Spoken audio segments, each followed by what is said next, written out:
Tesla just made its biggest manufacturing leap in years, and it happened inside a mold. The 2026 Model Y Juniper now rolls off the line with a rear gigacasting that cuts cycle time from 180 seconds down to just 75.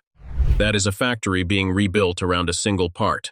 But here is what nobody is talking about. What does this actually mean for you?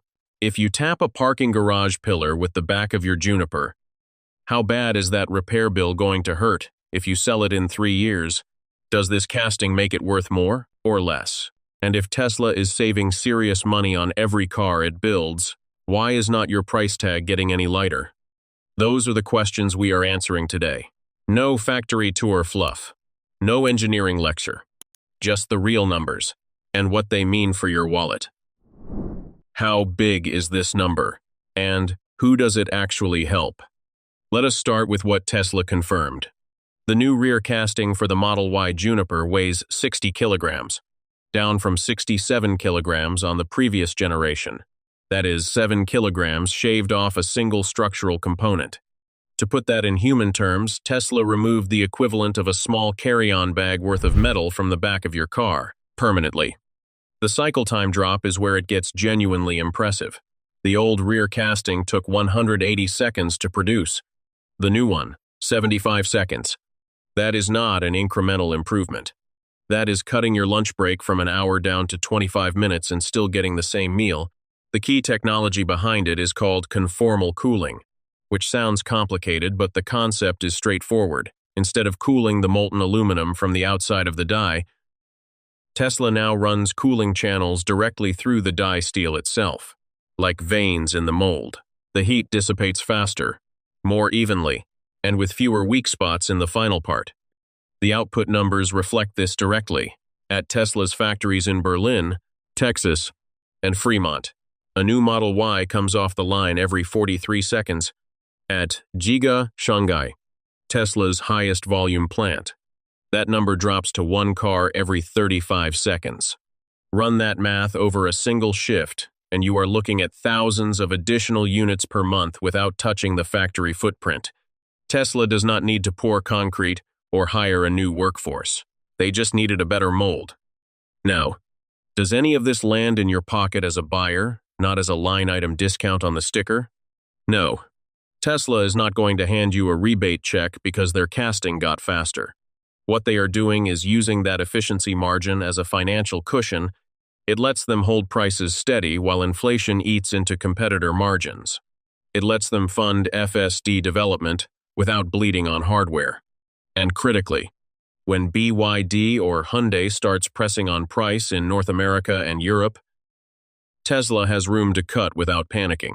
You are not getting the savings directly, but you are benefiting from a company that can stay competitive without self-destructing on pricing. Quick question before we move on. Tesla is saving money on every car they build. You are not getting a discount. Does that bother you? Comment, no if a competitive price is good enough for you. Comment, yes, if the savings should go to the buyer, not Tesla's margin. Drop your reason below. Then let us keep going. And if you have watched this far, you already know what this channel is about. Just numbers that actually matter to owners. We are at 28,899 subscribers. If this kind of breakdown is useful to you, hit subscribe. One click. We would love to have you with us. What happens to your repair bill when the whole rear end is one piece? Here is something Tesla quietly confirmed that most coverage glossed over. The 2026 Model Y Juniper uses a single rear casting, but the front uses a traditional stamped steel body. That is a significant reversal. The previous Model Y at Giga Berlin and Giga Austin actually had front gigacastings too, built on separate dedicated production lines. Those were the exceptions. Juniper walked that back. So the most collision-prone part of your car, the front, is back to conventional stamped construction, which body shops know how to fix with standard tools. The rear casting is still a single piece, and that is where the real conversation lives. Tesla's engineering answer to the low-speed collision problem is a set of sacrificial crumple structures. Smaller stamped components bolted to the outer edges of the casting that are designed to absorb and deform in minor impacts while leaving the main casting untouched. In a parking lot tap or a low-speed rear end under roughly 15 miles per hour, there is a reasonable chance the casting itself survives, and you are only replacing the outer components, which are serviceable. The harder scenario is a mid to high-speed rear impact. At that point, if the casting takes structural damage, you are looking at a parts cost in the range of $1,500 to $3,000 for the casting alone, plus labor, plus any associated suspension or battery components depending on severity. But here is the comparison that usually gets skipped. A comparable rear structural repair on a BMW 3 Series or a Lexus ES after a real collision is not a $600 job either. The Gigacasting does not create a repair cost problem so much as it changes the shape of the problem.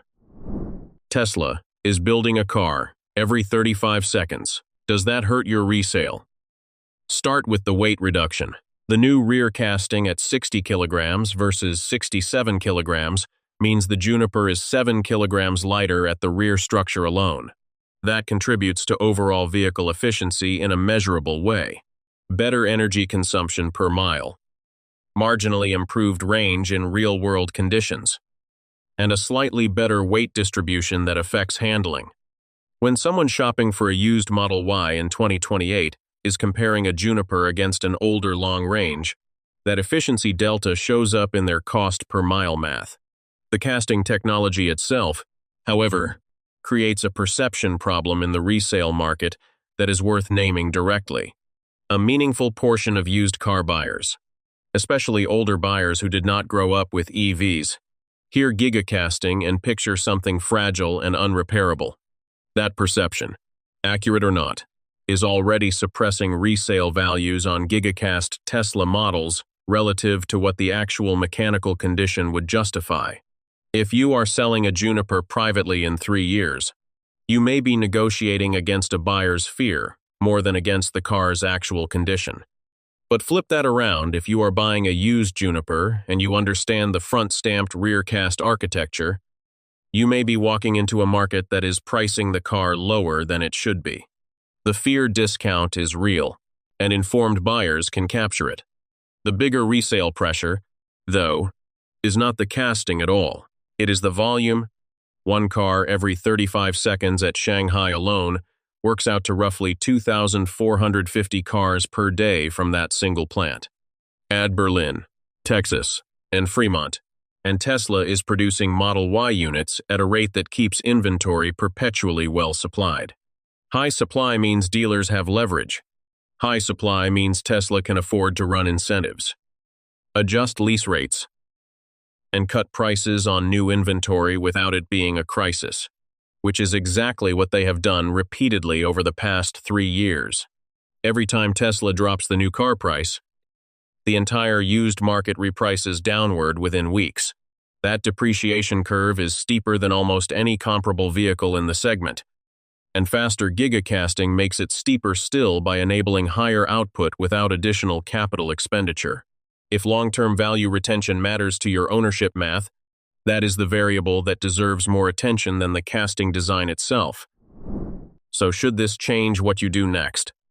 If you are actively considering buying a new Juniper right now, the manufacturing story works in your favor in ways that are concrete and not just marketing copy. The front stamped body is a genuine improvement over the previous generation's front casting setup at Berlin and Austin. Your most collision-likely end is now repairable by any competent body shop without specialty tooling or a Tesla-authorized facility. The 7-kilogram weight reduction is real, and it compounds over the ownership period in efficiency and handling. You are not buying a first-generation experiment. You are buying 5 years of iteration in a production part that Tesla has clearly committed to at scale. If repair cost is your primary hesitation, the honest answer is, it is a legitimate concern, but it has been inflated by worst-case framing. The crumple zone design around the rear casting is there specifically to protect the main structure in low-speed impacts. Where the real exposure lives is in the $1,500 to $3,000 rear casting replacement scenario after a serious hit. and that is a number you should factor into your insurance decisions, not into your buying decision. Comprehensive coverage with a low deductible on a Gigacast vehicle is not paranoia. It is just correct risk management. If you are shopping for a used Model Y and the Juniper is on your list, this is actually where the analysis gets interesting. The resale fear discount on Gigacast Teslas is real, and it is being applied somewhat indiscriminately by buyers who do not distinguish between front casting, rear casting, and full casting configurations. A Juniper with a stamped front end is a materially different repair proposition than a 2023 Model Y long range with front and rear casting at Berlin or Austin. But the used market is not pricing that distinction cleanly yet. If you know what you are looking at, and you are willing to have the conversation with the seller, you may be buying a car that the market is undervaluing by a measurable margin. If resale value is your primary concern as a current or prospective owner, here is the blunt version. The casting configuration matters less to your depreciation than Tesla's pricing behavior does. A company that can build a car every 35 seconds and has demonstrated willingness to cut new car prices aggressively to maintain market share is a company whose used inventory reprices fast. That is the structural risk in Model Y ownership, and it exists regardless of whether the rear end is cast or stamped. If you are buying a Model Y expecting it to hold value like a Tacoma or a Wrangler, you are working with the wrong mental model. If you are buying it as a high-utility daily driver where the total cost of ownership, including energy, maintenance, and insurance, is the metric that matters, the Juniper is a strong argument. So, if you already own a Model Y, older generation, or Juniper, has the casting design ever factored into a real repair situation? Or is it still just something you worry about in theory? And for those of you shopping right now, does the front stamped body on the Juniper change your thinking compared to the previous gen? Or is the resale depreciation risk still the thing keeping you on the fence? Drop your take in the comments. We read every single one. And the best responses usually end up shaping what we cover next. If this kind of ownership-focused breakdown is useful to you, hit the like button. It genuinely helps more people find this analysis. Subscribe if you have not. And turn on notifications. We will see you again next time.